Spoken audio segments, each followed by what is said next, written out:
নমস্কাৰ YouTube channel Gitartha কথনলৈ আপোনাক স্বাগতম জনাইছোঁ।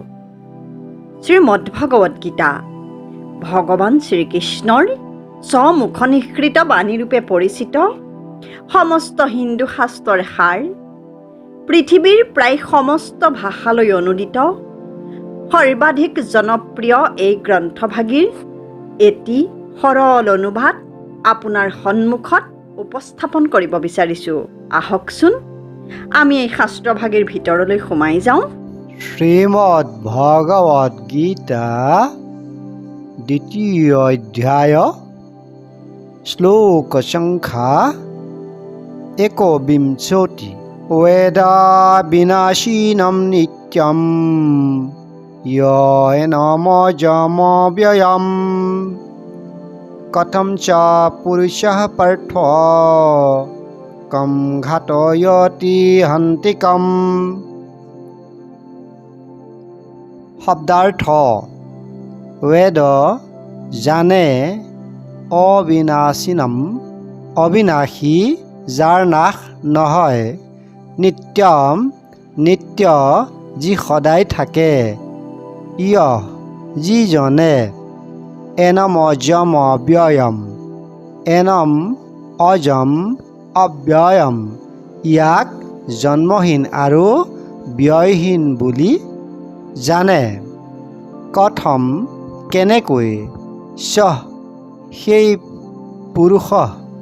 পুৰুষে পাৰ্থ হে পাৰ্থ, কম কাক, ঘাতয়তি বধ কৰাব, হন্তি বধ কৰিব। সৰলাৰ্থ: হে পাৰ্থ, যিজন পুৰুষে এই আত্মাক অবিনাশী, নিত্য, জন্মহীন আৰু ব্যয়হীন বুলি জানে, তেওঁনো কেনেকৈ কাৰোবাক বধ কৰাব বা কৰিব পাৰে? সৰল পদ্য ভাঙনি: অবিনাশী আত্মাক নিত্য ব্যয়জ বুলিয়া জানয় যিটো জনে, সিটো জনে কেনমতে কৰিবে কাহাক বধ,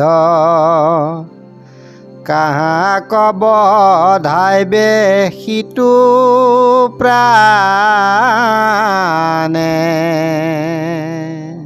দ্বিতীয় অধ্যায়ৰ ২১ নং শ্লোক ভাগৰ সৰল ব্যাখ্যা আৰু সাৰ্বজনীনতা। শ্লোকভাগ বুজাত কোনো জটিলতা নাই বুলিয়ে আমাৰ ধাৰণা, যিহেতু আগৰ কেইবাভাগো শ্লোকৰ লগত ইয়াৰ অৰ্থৰ পাৰ্থক্য বিশেষ নাই। কথাখিনি যুদ্ধৰ প্ৰসংগতে কৈ থকা হৈছে। অন্য ঠাইত হত্যা এটা বৰ ডাঙৰ বিষয় হ'লেও যুদ্ধক্ষেত্ৰত হত্যা অতি সুলভ, সাধাৰণ কথা। কাৰণ যুদ্ধৰ ক্ষেত্ৰখনেই হৈছে হত্যাৰ ক্ষেত্ৰ। ইয়াত আনক মৰা নাইবা নিজে মৰাৰ বাদে অন্য একো নাই। সেয়ে হয়তো অৰ্জুনক কৈ থকা হৈছে যে তুমি হত্যাক লৈ ইমান চিন্তিত নহবা, যিহেতু আমাৰ পৰম ধ্যানৰ বিষয় আত্মাহে, দেহ নহয়। এই আত্মাকটো কোনেও হত্যা কৰিব নোৱাৰে। কিন্তু সেই বুলিয়েইতো মানুহে নিৰ্বিচাৰে যাকে তাকে মাৰি পেলাব নোৱাৰে। এই শ্লোকভাগেও যে তেনে অৰ্থ কৰা নাই, তাৰ ব্যাখ্যা আমি আগত দি আহিছোঁ।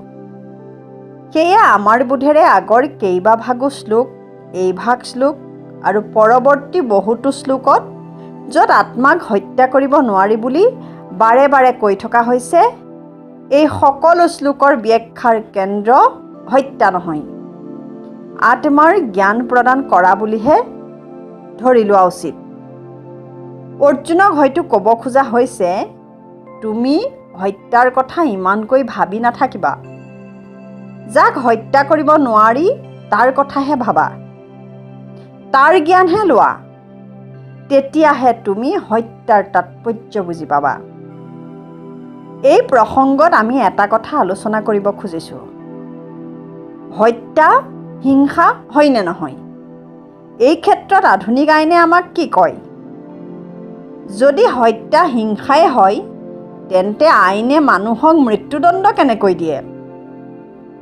কাৰণ মৃত্যুদণ্ডওতো হত্যাই। আজিকালি আইনত মৃত্যুদণ্ডৰ সংখ্যাও অতি সীমিত হৈ আহিছে। কিন্তু অৰ্জুনৰ যুগত যুদ্ধ তেনেই সাধাৰণ কথা আছিল। অৰ্জুনেওতো বহুত যুদ্ধ কৰিছিল। এই যুদ্ধখন অৰ্জুনে কৰিব নোখোজাৰ কাৰণ অৰ্জুনৰ মতে সকলোৰে জীৱনৰ মূল্য পাপ পুণ্যৰ তোলাচনীত সমান নহয়। আত্মীয়ক ৰক্ষাৰ বাবেহে যুদ্ধ কৰিব লাগে। বংশ ৰক্ষাৰ বাবে যুদ্ধ কৰিব লাগে। গুৰু, বয়োজ্যেষ্ঠ, শিক্ষক এইসকল অবৈধ আদি অৰ্জুনৰ বিচাৰে। অৱশ্যে অপ্ৰিয় হ'লেও আজিও আমাৰ সমাজৰো ৯৯% মানুহৰ বিচাৰো এনেকুৱাই। কিন্তু হিন্দু শাস্ত্ৰত অহিংসাক অতি উচ্চ স্থান দিয়া হয়। অহিংসা পৰম ধৰ্ম। এই অহিংসাৰ মূল কথা মন, বাণী আৰু কাৰ্যৰে কাৰো অপকাৰ নকৰাই নহয়, সকলোৰে উপকাৰ কৰাও ধৰা হয়। কথাবোৰ পোনে পোনে দেখাত বৰ সহজ আৰু সৰল যেন লাগিলেও এই অহিংসাৰ সংজ্ঞা ইমান সৰল নহয়। কাৰো অপকাৰ নকৰাৰ অলৰ অচৰ বাণী প্ৰচাৰ কৰা হিন্দু ধৰ্মৰ মূল উপাস্য দেৱতা ভগৱান শ্ৰীকৃষ্ণইনো কেনেকৈ পানী কেঁচুৱাৰ পৰা হত্যাকাণ্ড কৰিব পৰা হ'ল? কাৰো অপকাৰ কৰিব নোখোজা যীশুখ্ৰীষ্টনো কিয় ক্ৰুচবিদ্ধ হ'ব লগা হ'ল? অহিংসাৰ পূজাৰী বুলি বিশ্বত খ্যাতি লাভ কৰা মহাত্মাৰ শত্ৰু নাছিল নেকি? কিয় গুলীৰ আগত প্ৰাণ দিব লগা হ'ল? শ্ৰীমন্ত শংকৰদেৱেনো কাৰ অপকাৰ কৰিব খুজিছিল? কিয় জীৱনত থিতাপি ল'ব পৰা নাছিল? যদি অহিংসা মানে কাৰো অপকাৰ নকৰাই হয়, তেন্তে গীতা শাস্ত্ৰটো অহিংসাৰ শাস্ত্ৰ হ'বই নোৱাৰিব। কাৰণ তাত কৌৰৱ আৰু পাণ্ডৱৰ ভিতৰত আঙুলিৰ মূৰত গণিব পৰা কেইজনমান মানুহ বাদ দি সকলোকে হত্যাই কৰা হ'ল। সেইকাৰণে আমি হিংসা, অহিংসা, হত্যা আদিৰ ধাৰণাবোৰ অলপ সলাব খুজিছোঁ। আমাৰ ধাৰণাৰ লগত একমত নহ'লে আমাক জনাব। আমাৰ মতে হিংসা, অহিংসা, হত্যা, মৃত্যু এইবোৰ মূল বিবেচনাৰ বিষয় হ'ব নোৱাৰে। মূল বিবেচনা কাৰ্য বা বিষয় নহয়, কাৰ্যৰ লক্ষ্য বা উদ্দেশ্যহে। অহিংসা, সত্য, ন্যায়, ধৰ্ম, সততা আমাৰ সাধন আৰু সাধ্য দুয়ো। আমাৰ লক্ষ্য আৰু উদ্দেশ্য সৎ আৰু মহান হ'ব লাগে। হ'ব লাগে সমগ্ৰ বিশ্বৰ সামগ্ৰিক কল্যাণ সাধন। ইয়াক লাভ কৰিবৰ বাবে যিবোৰ সাধন অৰ্থাৎ ব্যৱস্থা লোৱা হয়, সেইবোৰো হ'ব লাগে সৎ আৰু নিৰ্ভুল। কিন্তু তথাপি ইয়াক কৰিবলৈ যাওঁতেও বাটত বহুত বাধা বিঘিনিৰ সন্মুখীন হ'ব লগা হয়। সেইখিনি কৰিবলৈ যাওঁতে ইচ্ছাকৃত বা অনিচ্ছাকৃতভাৱে কাৰোবাৰ ক্ষতি কৰিবও লগা হ'ব পাৰে। কোনোবা হয়তো মৃত্যুমুখত পৰিব পাৰে। তথাপি আমি আগবাঢ়ি যাবই লাগিব। লক্ষ্যত উপনীত হ'বই লাগিব। গতিকে বাটত আহি পথালি ভেটা দিয়া এই জাবৰবোৰ গুচোৱাটো হিংসা হ'ব নোৱাৰে।